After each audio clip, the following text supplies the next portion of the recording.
This is Alan Ball. Hi, this is Audrey Fisher. This is Jim Perry. Hi, this is Kristen Bauer. Hi, this is Alexander Skarsgård. This is Nelson Ellis. Hi, this is Johnny Neal. This is Rayo Tucker. Hi, this is Lindsay Pulsifer. Hi, this is Ryan Quentin from True Blood. Hello, this is Theo Alexander. Hey, this is Lauren Bowles. Hi, this is David Tishman. This is Chase Everett. Hello, this is Janina Gavankar. This is James Frame. Hi, this is Courtney Ford, and you're listening to True Blood Radio.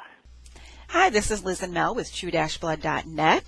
In the news this week is San Diego Comic-Con, which is coming up really quick, and we're really excited about it.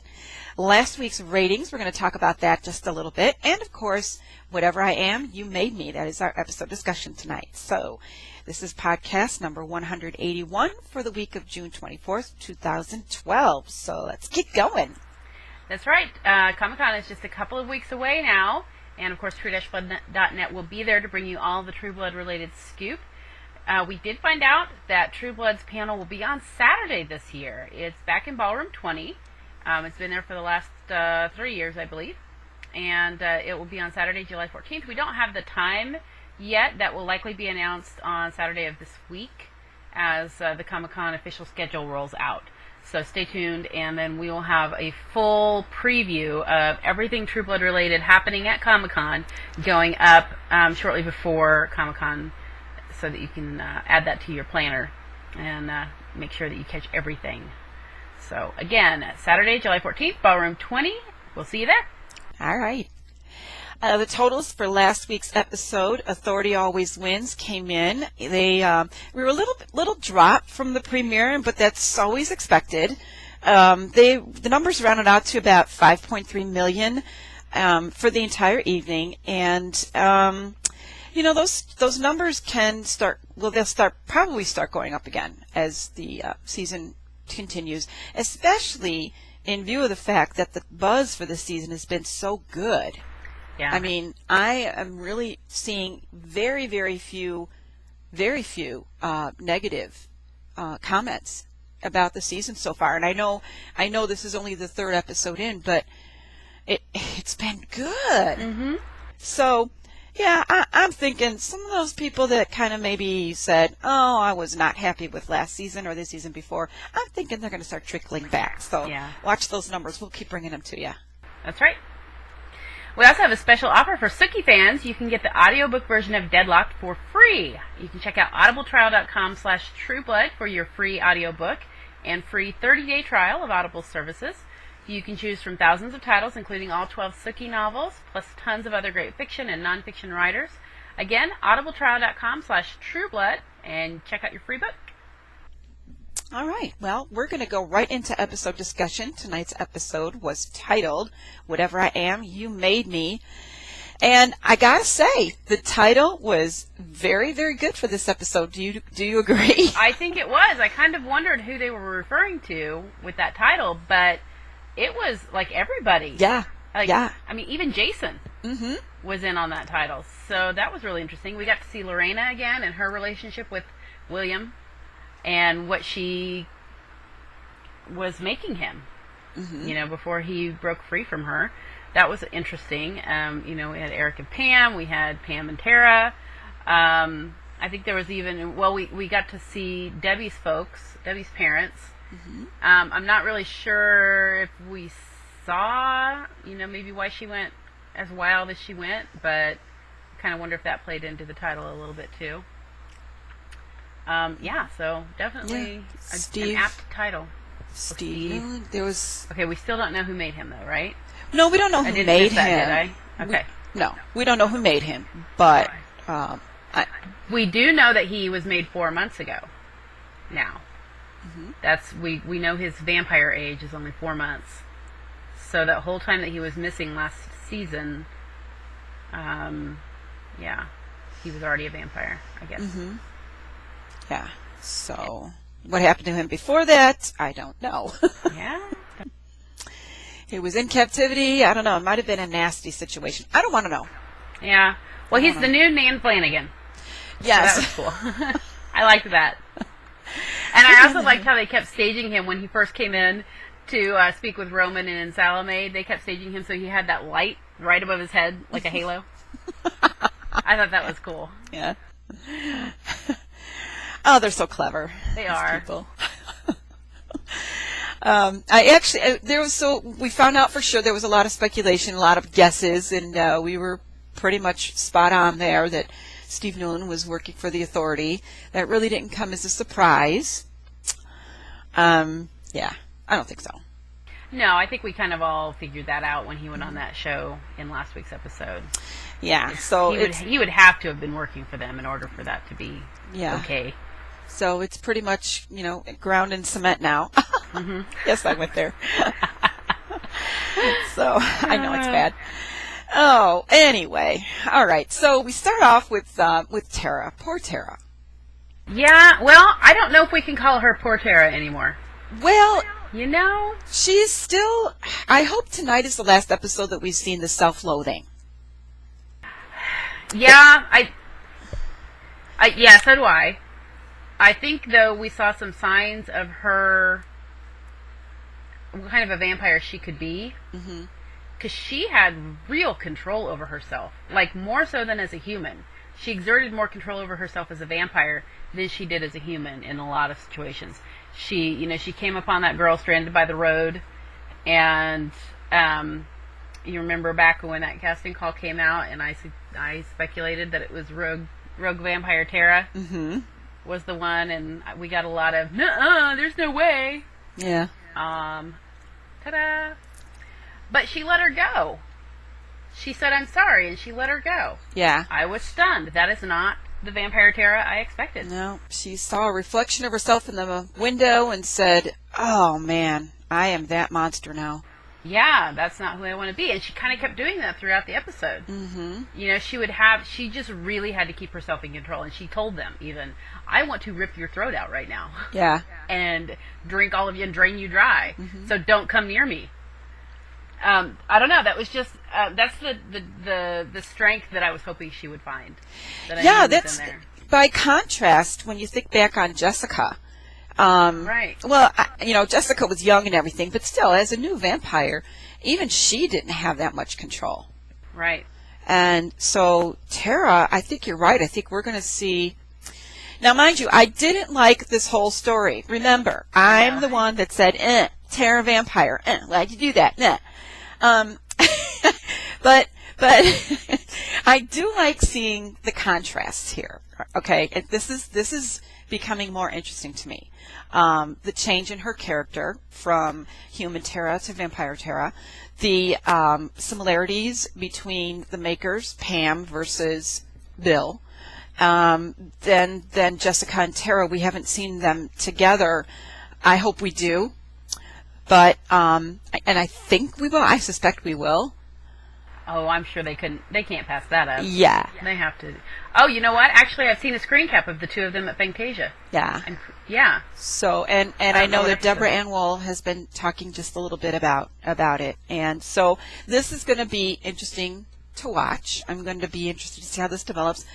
And will Tara come to terms with who she is now, and how is she going to deal with this now? What choices is she going to make with her life now? Is she going to say, okay, I'm vampire, I understand why, all forgiveness of Sookie and Lafayette, and then at the end of it all still say, you know what, in spite of all that, this is not who I wanted to be, and want the final death?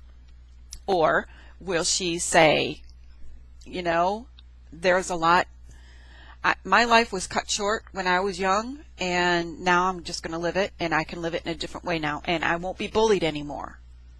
Maybe see it as a second chance. Right. A fresh start. Yeah. A clean slate, without all the trials of her mother that she went through that we saw in season 1. So it's becoming more interesting than I thought it was going to be. In other words, I think I've gotten over the why did you do the same thing when I see that it's not the same thing. Right. It's not. And it's also giving us a chance to explore Pam's backstory. Yes. Her as a maker and her remembering. I did not see that coming. The way that she forced Eric to turn her. Wow. Yeah, Eric didn't want the responsibility, the commitment. No. Eric being Eric, because that's, he doesn't. Eric was a loner. Not really a loner. He just didn't want to be responsible for anybody but Eric. So that hasn't changed. And as far as we know, Pam's his only progeny, right? As far as we know. Or surviving progeny? I think so, yeah. I don't think we know of anybody else, so. No.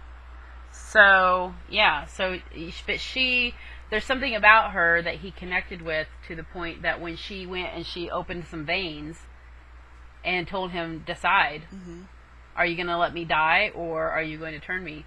He ended up turning her. Yeah, I think I kind of saw a little bit of admiration for Pam in Eric when she told Bill and Lorena, that she accepted their apology, but the fine, right? It was I think he kind of saw that she was pretty sound in mind.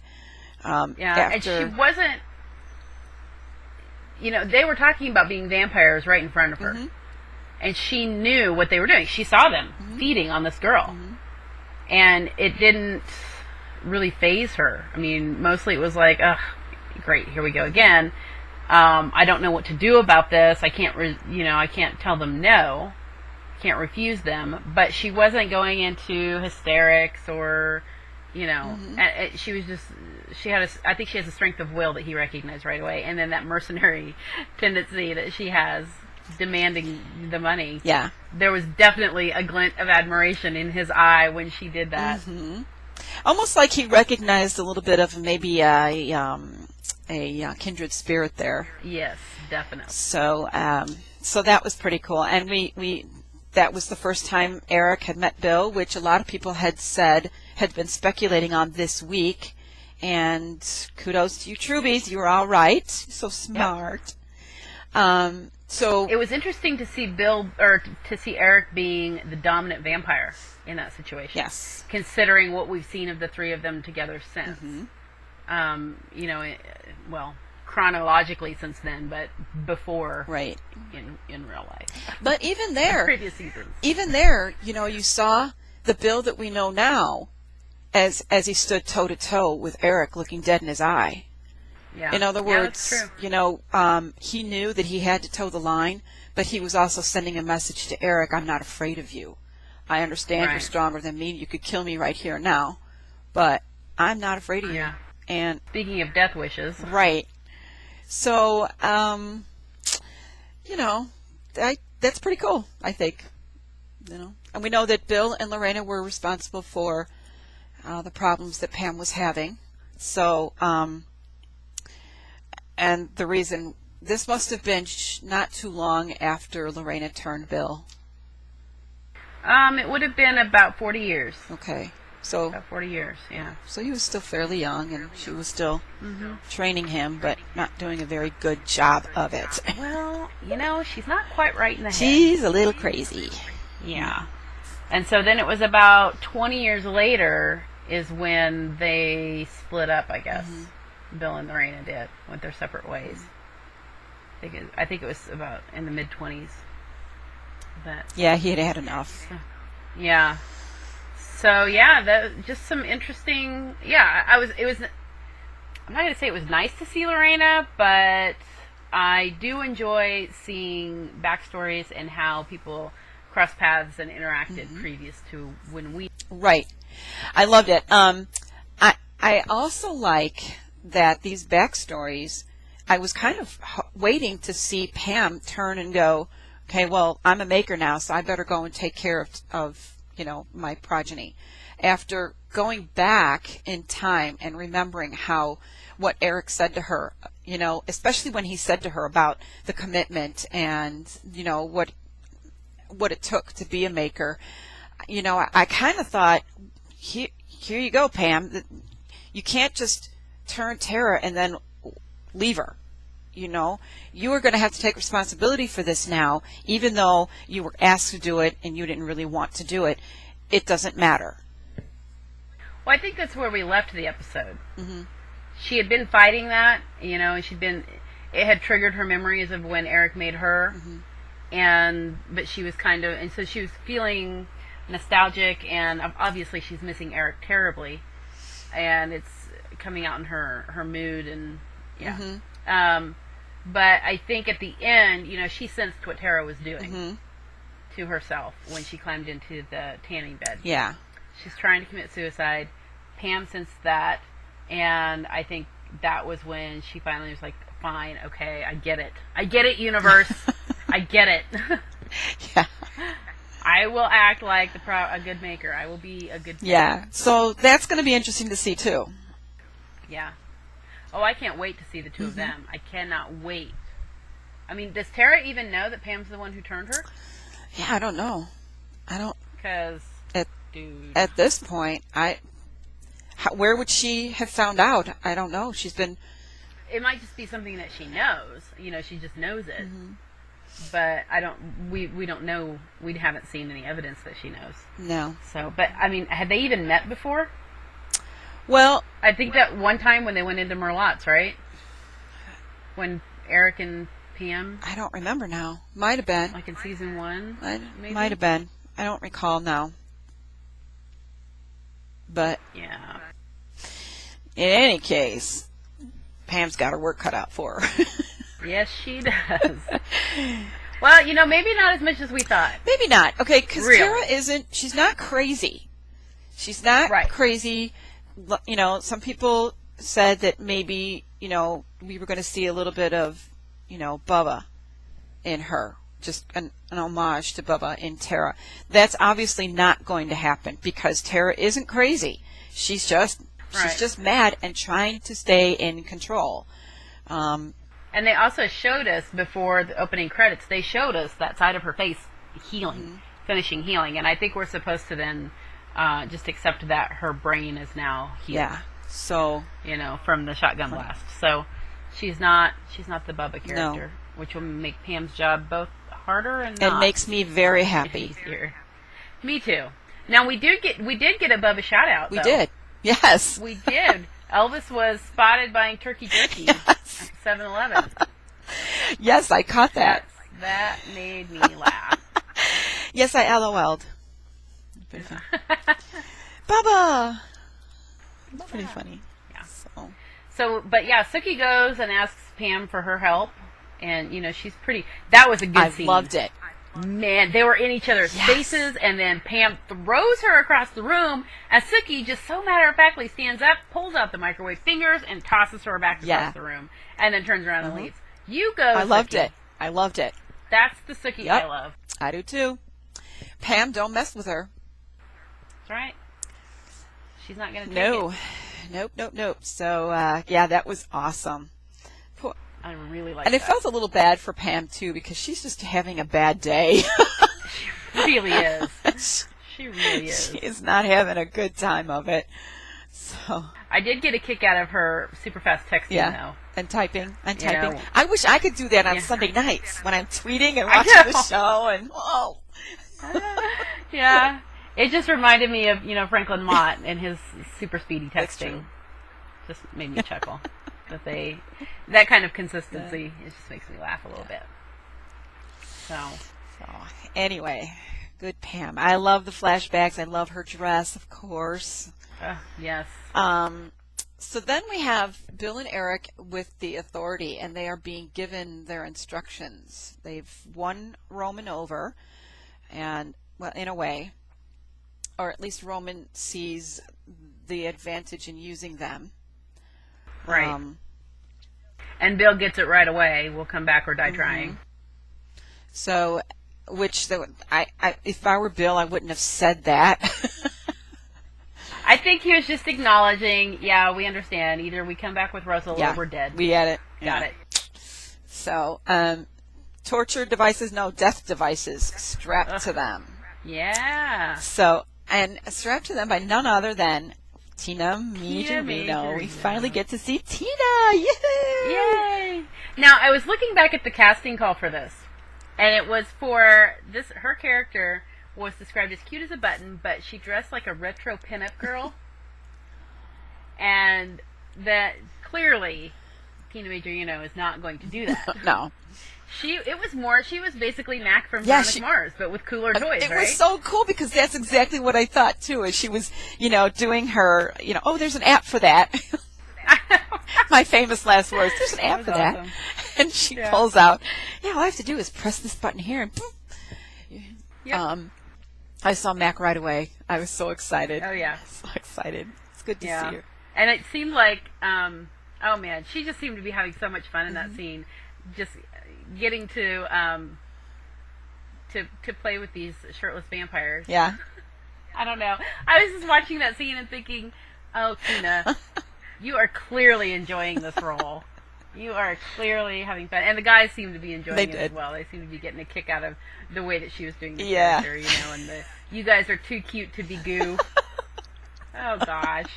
It just made me laugh. I love it when I can tell that the actors are really enjoying what they're doing. Yeah. I just love that. It's awesome. So, Salome was busy tonight. Dude! Now there's somebody I wouldn't mind there, being. Yes. Not to put too fine a point on it, but women are blessed with the ability to be active, frequently active. Mm-hmm. That's all. Yes. And it came in handy for Salome. She had 3 vampires in, I don't know, 2 hours. And, but such she stamina. Was, she's got some stamina, but she was, I thought it was interesting that she was seducing both Bill and Eric. That was, and they were going along with it. What else could they do? But right, they were. It seemed, they seemed to be having decided, okay, fine, we'll play this game and see what happens. I don't know what you're up to, but I'm just going to go along with it. Which they didn't really have any other choice, and it didn't seem like either of them were too beat up about it. But in the end, she was able to tell Roman, I'm convinced that neither of them are Sanguinistas. Neither of them are part of this whatever faction or whatever. I'm still not clear on what it is that they're... Can you explain this to me again? Because I get this confused. I don't understand their agenda, the Sanguinista agenda. The Sanguinistas are basically Russell Edgington when he went on that newscast and said, humans are food, we're coming for your children. Oh, okay. So that's what the Sanguinistas believe. They believe that God is a vampire. He created Lilith in his image, and then he created humans to be food. Okay, but the authority... and so there's this... Well, there's this faction of vampires who see that as the way it should be, that humans should be food. But then there's this other, the authority, who say mainstreaming is the way to go. Humans are not food, and we can't be hunting them. We're not going to be farming humans. And that's who...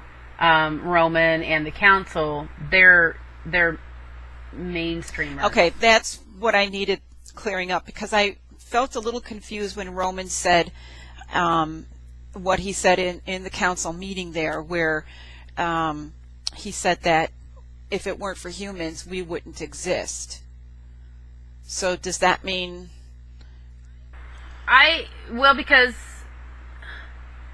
Lilith may have been a vampire, but in order to create new vampires, you have to have humans.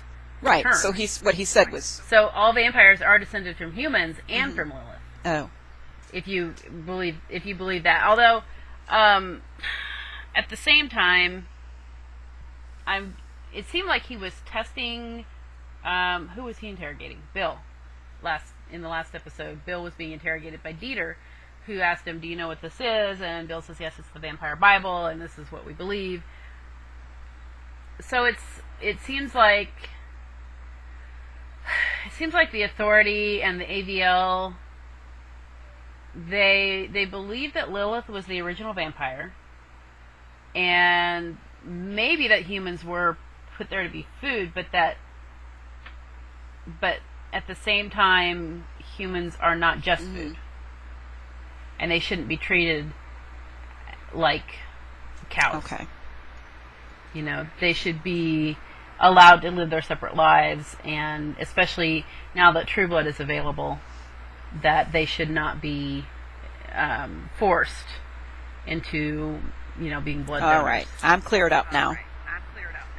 Yeah, it's a little bit murky because we're talking a religion basically, and so then you're talking about beliefs and it just once you get way back to the core of it, I think both sides can claim we're right because this is how it started. So it's an interpretation issue. All right. It's the mainstreamers are saying yes, humans were created to be food, but that wasn't their sole purpose. And the Sanguinistas are saying, yes, they are. Although, I don't know where Sanguinistas then think that they're going to get new vampires from. So, Two groups. I mean, if they're going to kill all the humans Two groups for food. of humans. You are food. You are vampire. No.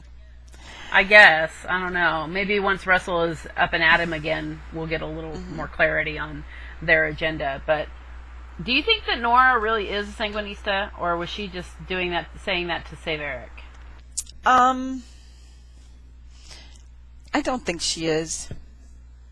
I would be unhappy to find that out. I don't know either.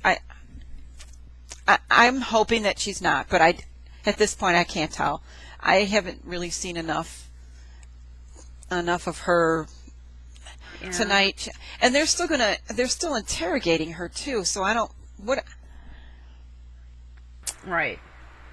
What else are they trying to...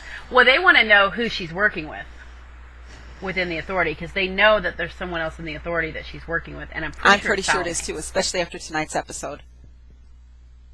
That was an interesting backstory we got too. Yes, hers? Whether or not it's true, I don't know. I don't know either. I wasn't there. I'm tempted to believe her. But she's a master manipulator, and she knew that story would get to Bill, so... Yeah.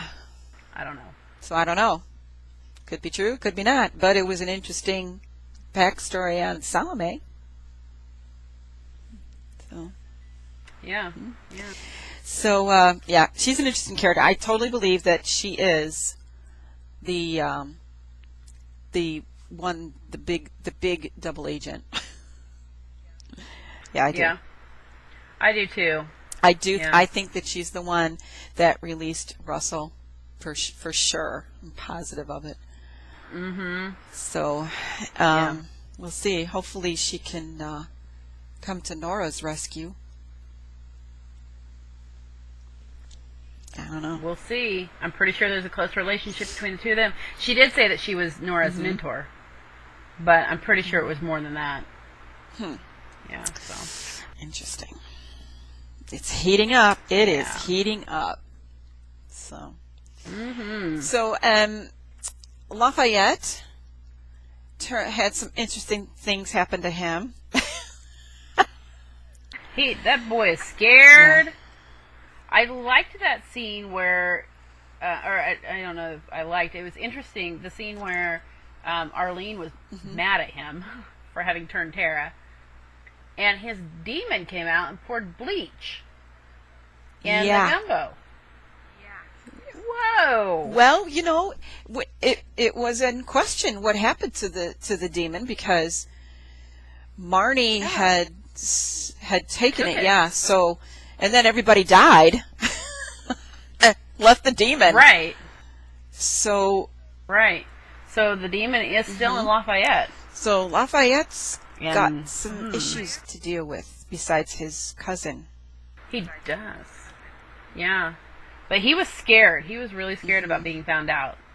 And Sookie I liked that scene. I liked the way that Anna played that scene where, her hands were trembling, and then she was, she tried to pick up that tray, and it was pretty obvious that she was shook up. After Andy came in asking about Debbie. I really liked that. I really liked Anna Paquin. Yeah, I did too. There was something about the way she was playing Sookie that was just really, really on. Yeah, I enjoyed her too. She after this is 5 years playing the character, so I just think that she's just taken on Sookie as a second skin so well that it's great. It's enjoyable to see. It's fun. I think it may also have been, she said in the first episode that she's not sorry she killed Debbie. I think that was a turning point. I think we said that during that podcast too. That was a turning point for her. and I think we're seeing that again, is she's saying, I don't know, I can't really pinpoint it. There's something stronger about her, but at the same time, not invincible. Right. You know? She still got shook up, but she also didn't hesitate to use her microwave fingers on Pam. So, something about the way that Anna Paquin is playing her this season, I really like it. I really, really do. Yeah. So, speaking of Debbie Pelt and her parents, Linda Pearl. Yay! Yay! Linda Pearl's playing Mama Pelt. And forgive me, I don't remember the actor's name that's playing her father. Oh, I should know that.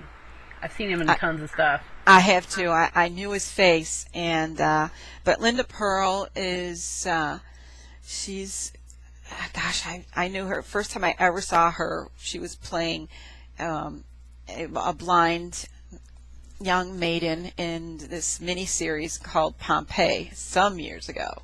Huh. Yes, it was many years back in the 80s. So, I mean, what does that tell you? But anyway, wasn't that great. But and then from there, I'd seen her in a number of other things, and I like Linda Pearl. So I was excited so we got Linda Pearl, we got Tina Majorino tonight. I was so happy. So I liked when the two of them were talking with Alcide. Did you notice how they all kind of kept curling their lip like a wolf would? Yeah. That interesting, huh? Huh? I just love those little things. Yeah, it's great. I loved it too. So speaking of Alcide, though, now I'm surprised that they had Sookie tell him so soon. I kind of expected it to be a little bit later. Yeah, I'm glad that they did. I'm glad. Yeah, it's out of the way. You know, let's get the elephant out of the room. That was another really excellent scene. It was very good. I thought Anna and Joe, man, they killed that. Yeah. That was so well done. Yeah. Well done, Joe. Good job. Yeah. I totally believed that the two of them were, you know, it was emotional, and it was.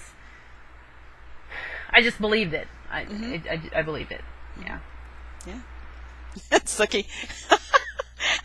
When Elsie tells her, don't say another word, but you know Sookie, of course she's going to say another word. She's going to say a few other words. Yep. This is Sookie. Come on, Elsie. You don't know her yet. Yeah. Sookie never doesn't have another word or two. That's right. And I wanted to mention also that we got a mention of and an example of Sookie using her telepathy again. So that's all 3 episodes, right? Yes, it is. So far this season? So far. They listened to us. A little bit of Sam, and we could see that it's a little bit more of a struggle for her because Sam is not completely 100% human. But which I liked. There's a difference. She can read him, but she, doesn't. She doesn't want to, but 2, it's hard. So yes, I loved it. It was great. I'm just really glad that we're getting to see that part of her again, because it seems like, especially like seasons 3 and 4, they kind of forgot that she had that power, that she had that gift, and it was one of the things that made her so special, and not just as a character, but also why there was all this hullabaloo about her. The vampires wanted her; they wanted her to work for them. Yeah. So, I mean, I'm just really glad that we're seeing that again. Yeah, it's great to have telepath Sookie back with microwave fingers. And it also gave us another really lovely scene between Sam and Sookie. Yeah. Yes. I loved Sam. Now this is Sam from the books, which is not, we don't get to see him like this. We have, but this is twice now this season. Yeah. So that we've seen Sam and Sookie and their friendship from the book. Sookie a little bit of afraid to tell him, that, she didn't want to, mostly Sookie never wanted to involve Sam in her problems because they were friends and she just didn't want that. It was enough that she was taking all this time off of work to deal with her personal issues. And, Sam was being so patient and she just didn't want to involve Sam any further. But Sam was like, yeah, okay, good, that's fine. But I love that he connected with her tonight at a time where I think they really needed to. Suki needed, sometimes I think she really needs to tell somebody, you know? Yeah. And we've talked about a little bit about that before. She just, not everybody, but there are some people that she just needs to let into her inner circle. And I think Sam is one of them. And tonight they connected in a really sweet way because Sam actually came out and told her, if I had the ability to save my brother like you saved Tara, I would have done the same thing. And Suki needed to hear that because, you know, I mean, let's face it, she was having doubts too. It wasn't her call, it was Lafayette's. But she went along with it. Right. She agreed with it. It's her best friend. She didn't want to let go of her best friend. So she was having some really mixed things going on, and I think it was just good that she was able to connect with Sam, and it was a sweet moment. Someone else who's experienced loss recently, and is able to say, "I understand what you were feeling. I understand why you did it." Yeah.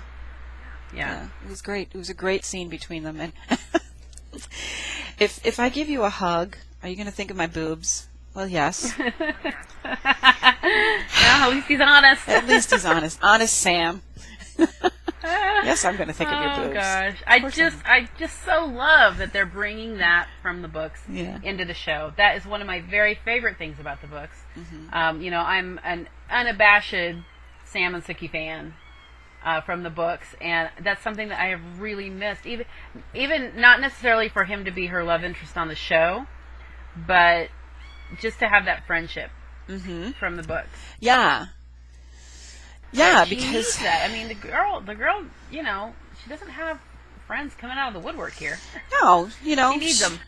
She's got people who, you know, want to go to bed with her, and then she's got people that want to kill her, you know, and then she's got people that just hate her. So right. She needs like real friends. Yeah. You know, and Jason is let's talk about Jason. Oh yeah, Jason. Let's talk about Jason. Okay, this is unexpected. This is, for me, it's unexpected that we are getting an explanation of why Jason, you know, just sleeps around all the time, has slept around all the time. And, wow, I did not expect this at all. Neither did I, and I didn't expect it to... I mean, it could have been played off as, you know... way to go, man. You got the, you know, hot for teacher. It could have been kind of played off for laughs or like, you know, kind of male bravado or something. But he was able to voice it and say, I'm realizing that that was wrong. And it messed me up. Yeah. It messed me up for a really long time, and I'm not sure how to fix it. I love that Jessica was there to say, you know what, let's just talk. I can listen. I can just listen. You know, because he's someone else who needs a friend. You know, Hoyt's not his friend anymore. Right. Hoyt's out wearing mesh t-shirts and black eyeliner. Yeah, Hoyt's got a death wish right now. He does. He's feeling sorry for him. I think Pam's going to look out for him, though. He's on a huge pity party right now, and he's got a death wish, and we'll see how that turns out. Yeah, but again, remember, it's been like 4 days. Yep, 4 days since he and Jessica broke up, and he found out that she was into Jason. But yeah, that to find out that he was molested, basically. I mean, that's what it boils down to. He was molested. We're not sure how old he was, but obviously young. I think he was in high school. I was assuming Did you get that? Yeah. Okay, I'm guessing he was like 14 or 15. And, you know, and his teacher molested him. Yeah. You know, it was one of those things that they go to jail for. Yes, which is why she gave up teaching. Big clue when they first met in the store there. It didn't seem to me, though, as if Jason was feeling any kind of anger. So he wasn't at first, but I think after they slept together again, you could see on his face that he knew something was wrong. He knew that was not the right thing to have done. Yeah. And I think he was recognizing the feeling that he had as something that he remembered from years and years ago. And, you know, he was kind of starting to put it together that oh, this is why I'm sleeping around all the time, and yeah. Yeah, he said he told Jessica he had a hole in his heart, and she filled it. And then, well, it's, that sex had filled it. Right, but she for a while. she introduced him to it. So, right? Oh, the teacher did. Yeah. Mm-hmm. So. And it felt good, and it filled it temporarily, so he kept doing it. He kept doing it, right. It was his temporary fix that he just kept doing over and over again. So what was the hole in his heart? What was it created by? His parents' death. His parents' death, I'm guessing. Yeah, his parents' death. So I wanted to bring that out because I know there's going to be a lot of people asking, what was this, what was that about? What hole in his heart? What happened to him? We're going to find out more. It's because of the... We are going to find out more. We are going to find out more, but we already know that it's... that's not a secret, that they lost their parents. Well, but we're going to find out more about their deaths this season. Right. We will. Yes. So that's I'm trying not to be too spoilery, but we will find out. We will. More about how their parents died, and it looks like this will be the catalyst for that. Yeah. Interestingly enough, Jason's, who saw that coming? Yeah. I know. Not me. Oh, my goodness. So Jason experiencing a little bit of self-therapy here. Mm-hmm. Which, just some real growth. Yeah. Again. Oh, my gosh. It's wonderful, isn't it? Jessica coming in, and, props to her for just turning off the sex and saying, look, I get it, but I'm here as your friend, and I can be your friend. You've already done it. We already are friends. Friends with benefits. Right. But we don't, there could be other kinds of benefits. That's right. I will listen to you. She could put that aside, which was showed a lot of maturity on her part, too. It did. It really did. A whole lot. I mean, especially considering she was high on fairy smell. Mm-hmm. Yes. At the time. Yes. That was Claude that she met in Tracy's That was Talk. Claude. I knew it immediately. Now, somebody on Twitter wondered why she didn't notice it on Sookie. But the thing was that this was so strong and so overpowering. I'm thinking that when she was in that clearing there, that was the portal between... Could have been, because he was gone. He was just gone. He was gone, but she smelled fairy everywhere. So I don't... Plus, Claude is a full-blooded fairy, and Sookie is not. That's right. So, that's the reason for that. That explains that. But I really think that's where the portal is. So... I think so, and I'm psyched. I am psyched that we're getting there. He mentioned his 16 sisters. Yeah. So 16. He owns hooligans? Yeah? Yeah. Is he talking hooligans? Or whatever they're going to call it in the show? Maybe. Or maybe they just created 16 sisters for him. I don't know. Surely not. I mean, they're sisters. Yeah, but they're fairies, so. But he was doing kind of a wink, wink, nod, nod at the sales girl. Yeah, could be. Yeah, 16 sisters. So I think it's that he owns the nightclub, and so he was buying dresses for the girls that work there. Mm-hmm. So, but of course you caught that it was Tracy's Togs, and in the books it's Tara's Togs. Yes. Tara's the one that owns that. I like that they do that, where they keep that sort of thing. Just little nods to the books. They seem to be doing it more this season, than since season 1. Mm-hmm. Even though the actual storylines are not really that parallel. I mean, Sookie's kind of is with the Debbie thing. Yeah. But and the fact that we're getting more of the vampire hierarchy stuff, more vampire politics, that's also some of season 5 or book 5, and then the Packmaster stuff. Mm-hmm. But a lot of it is just really broadly mirroring the book. But then they just throw in these little things like Tara's Togs or Tracy's Togs, just stuff like that. Another one I wondered was the cat, the teacher's cat. Mm-hmm. It kept reminding me of Amelia and Bob. Bob the cat. Yeah. Yeah. Bob the cat. I mean, they seem to be making a real point of it. Which is of the cat. Which is a treat to those of us who have read all the books. I'm happy that they're not sticking that close to the books because I've already read the books. I've read them. Exactly. I've read them a couple of times, so I don't want to see the books on TV as much because I know the story. But those little inside joke kind of yes, things. those I like. Those little winks and nods. Those are cool. I like that. I really like Just that. like when we're reading Charlene's books now, since the popularity of True Blood, and every once in a while she'll throw in a True Blood reference in her books. Yeah, now. like bad things on the jukebox. Right. Mm-hmm. So, love it. I like it. So, so I really like that. The fairies are beginning to filter in, and I can't wait to see where that all goes. We had Terry taking off on Arlene. Being so secretive. That's all I have to say. I can't tell if he's being secretive because he's afraid and he's trying to stay loyal to his buddies, his squad, or if he's trying to protect her. I don't know. Probably both.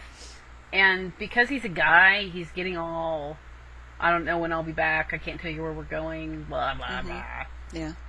Get over it. Get over it, dude.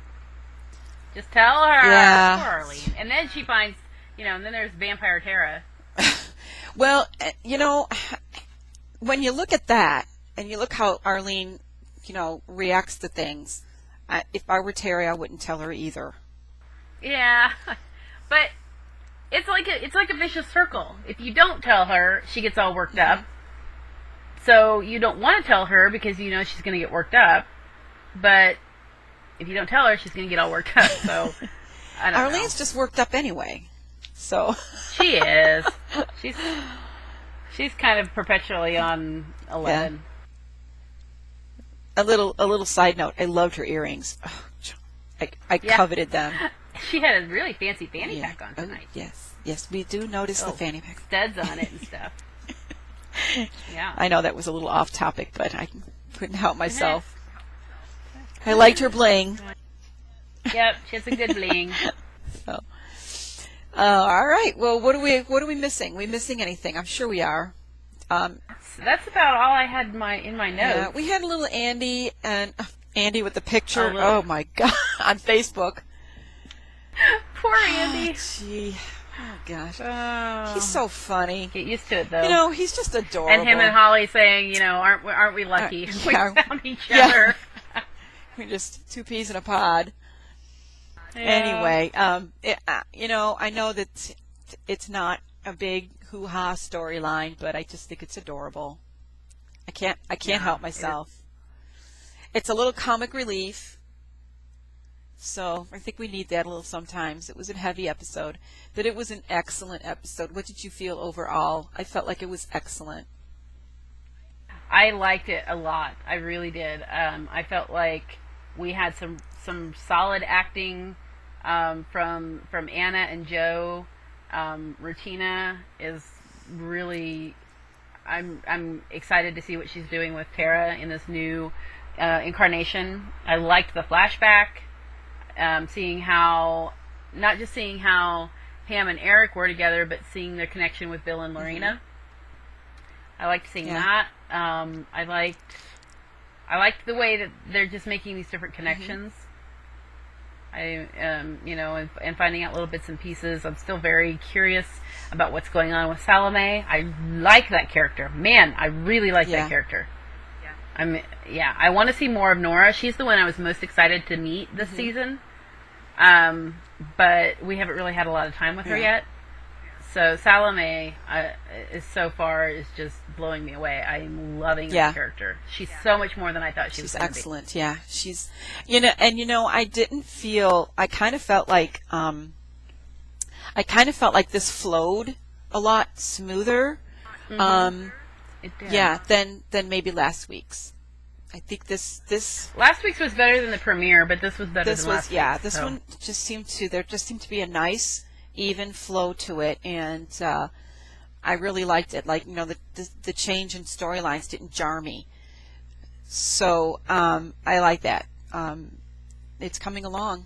I could have done without I could have done without like the Terry and Arlene and the Holly and Andy stuff to give a little more time to some of the other things. But I mean, that's just a minor nit, really. I'm okay with what we got. I am looking forward to seeing more of Sookie and Alcide now. I feel like they've kind of earned it. You know, I'm more interested in that now. I'm not looking forward to the Packmaster stuff. I just cannot make myself care. But you're not that big on were stories anyway, and neither am I. To be honest with you, I'm just not I wouldn't pick up a werewolf book. But see, I'm not that big on vampire stories either. Apparently I am. But this is really interesting. The authority and the council and the AVL and all of that stuff. I'm really, really interested. I think it's in seeing how they are creating that universe within True Blood versus how Charlene created it in the books.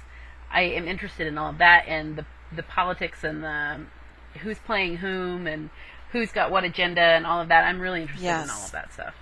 And it doesn't hurt that we've got Chris Maloney and Valentina Servi and Lucy Griffiths playing these roles. And then, oh my gosh, Michael McMillian is just, speaking of someone who's having fun in his role, oh my gosh, he, as Steve Newland, he's just, it's almost like he doesn't even need to be paid. He would just do it for the fun of it. It does seem that way. And I am loving it. I did not like him in season 2. I did not care for his character. I thought he was too over the top. But I am loving him as a vampire. You know, I don't know how to describe him when he comes up, when he stands there before Roman, you know. He's cheeky. He's very cheeky. Literally and figuratively, he's cheeky. I wanted Roman to just pinch his little cheeks. Well, he sort of kind of did. He kind of did, but I was like, come on, just pinch him. Yeah, I think Steve Nolan's a keeper this season. Oh, all right. Well, I'm a little worried about Tara, even though I'm a little worried about how the show ended with her, trying to fry herself. But really, it kind of makes sense. But I have to say, I think this is probably, we're seeing rock bottom. Now from here, I think now we're going to see Tara starting to really change. So I think having Pam there to help guide her, and then I think once she recognizes that Lafayette and Sookie asked Pam to do this out of love, that it wasn't like a punishment, it wasn't anything like that, they did it out of love. I think that will help. It may not make her feel better about it. Right. But it will help as far as her understanding their motives. But I'm wondering if Sam isn't going to be really instrumental in her, not recovery, but transformation. I wonder. It was interesting that she chose Merlotte's and she chose Sam to go to.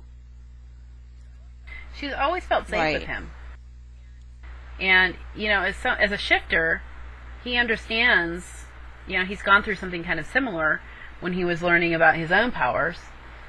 And, I could just see him really helping her with this.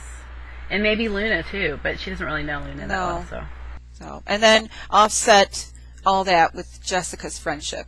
Still fairly young herself. I think Tara's got a lot of people that are going to be around to be able to help her out.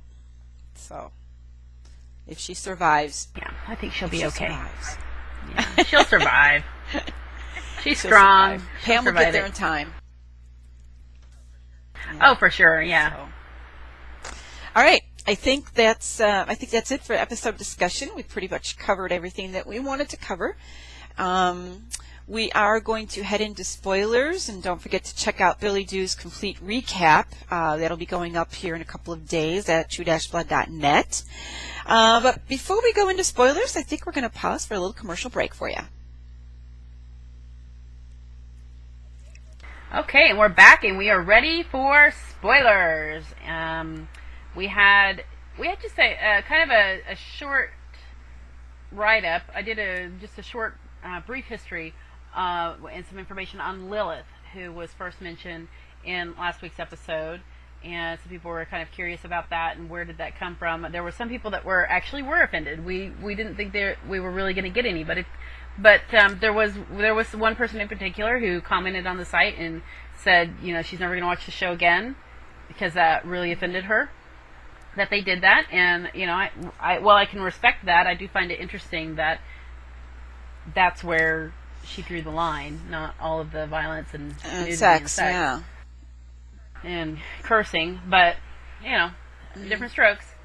So, but anyway, so I went and I did a little bit of research on Lilith, and I had vaguely remembered her from some Jewish mythology. So I pulled that up, and there's an article under the news tab, and also, of course, we'll link to it here in our show notes with a little more information about Lilith. She is in Jewish mythology. She is Adam's first wife, but she was not willing to be controlled, according to the legend. She didn't want to be controlled. She wanted to be independent and kind of an equal to Adam, and she rebelled, and so she was cast aside, I guess. Mm-hmm. And then God created Eve, who was more of a helpmate and more submissive.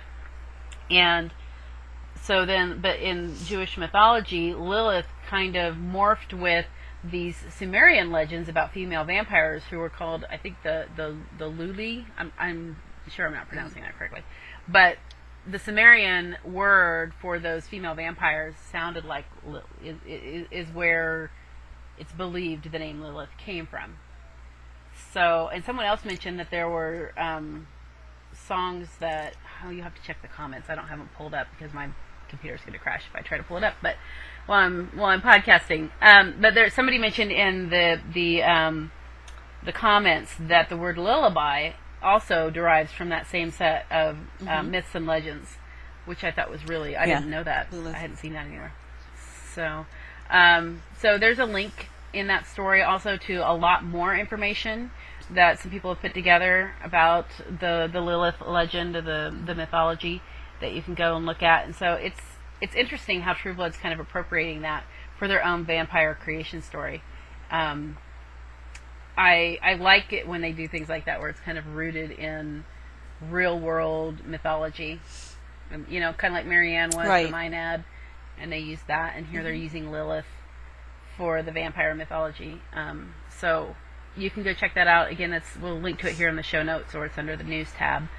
And I posted on there that I wondered if this certain actress, Brianna Brown, was playing Lilith, but it sounds like she's not. It sounds like she's actually maybe a faery. She may be one of Claude's 16 sisters.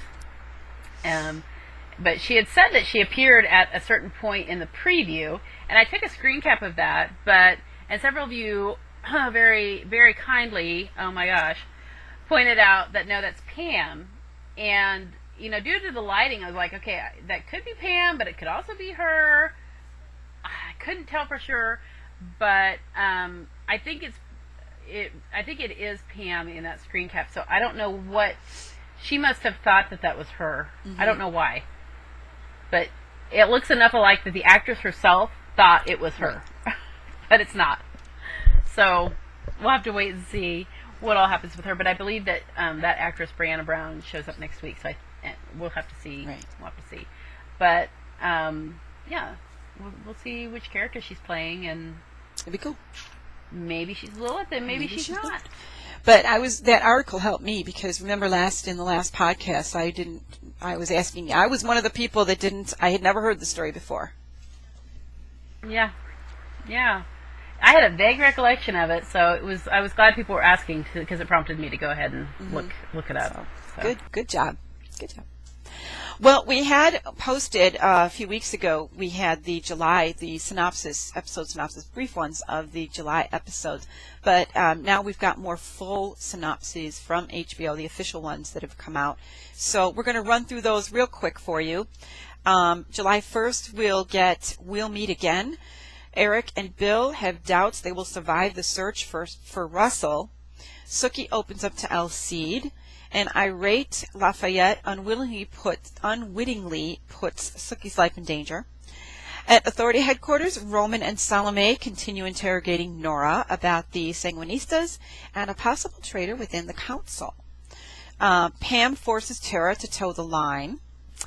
Andy and Jason go to a burlesque party. I wonder if that's where we'll see Claude. I think so. Sam's shifter friends invite him for a run. I don't know if they're going to be horses or what. We will see. Terry flashes... I'm curious why that's worth pointing out. I wondered about that too. Why is that so important? There's something more to that, but we'll see. Terry flashes back to a deadly night in Iraq, and Hoyt tests the Fangbanger waters. Sookie drowns her sorrows. I think there's a little play on words with that too. Yeah, but what? That's next week's episode, so we don't have to wait long. And then the following week, July 8th, it's Let's Boot and Rally. This was originally called the Boot and Scoot Rally.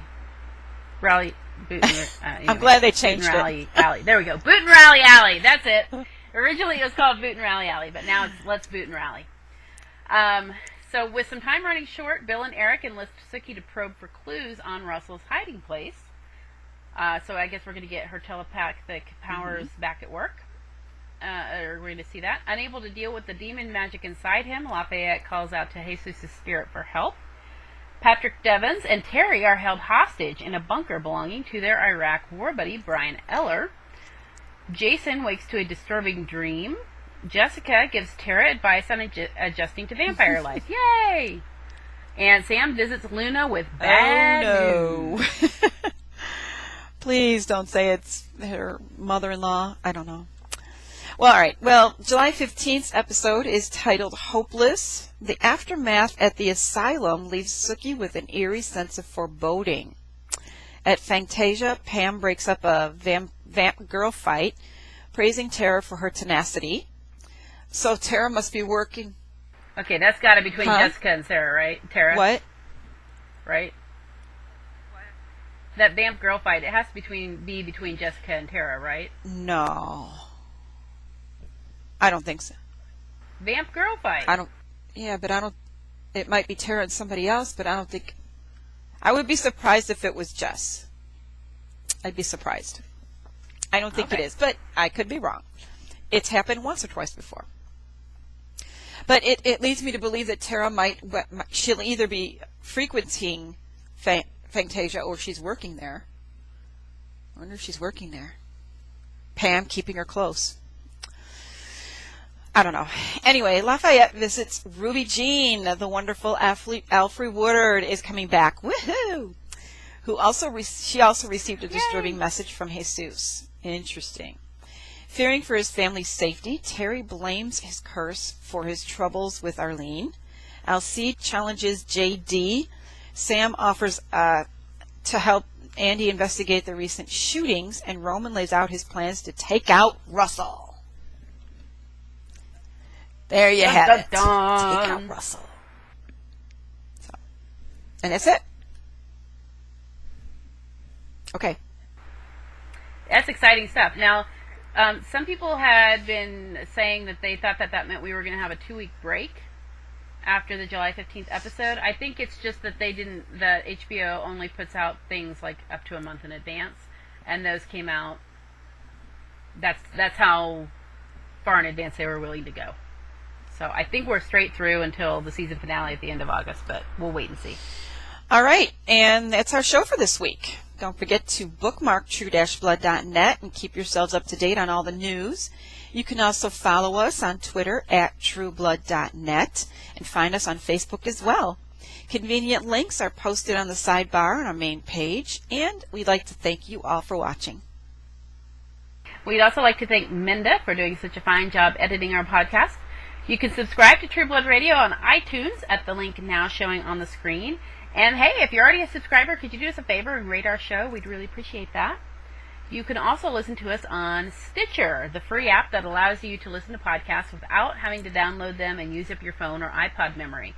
You can find us at stitcher.com/trueblood radio.